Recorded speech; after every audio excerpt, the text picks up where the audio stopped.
दुनिया में हम आए हैं तो जीना ही पडेगा.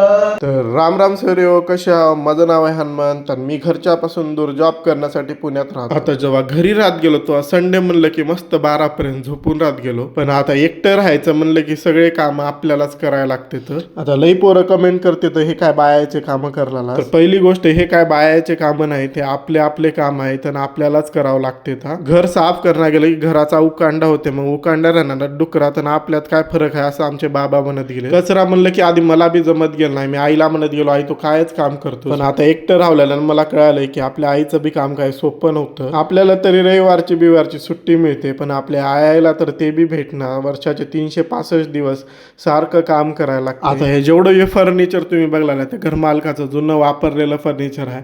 कोणाचं तरी तुटकं मोडकं सामान बी कोणाच्या तरी किती कामाला येते ह्याचं हे माझ्याजवळ असलेलं जिवंत उदाहरण आहे.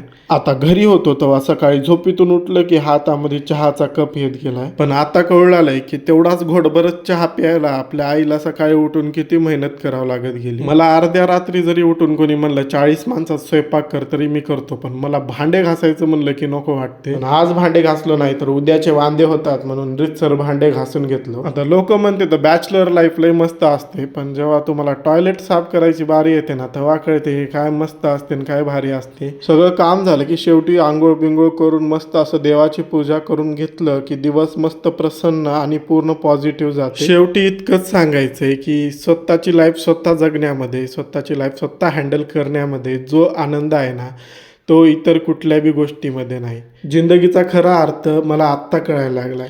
छोट्या छोट्या गोष्टी मॅनेज करत जीवन जगायचं, खुश राहायचं आणि आनंदी राहायचं.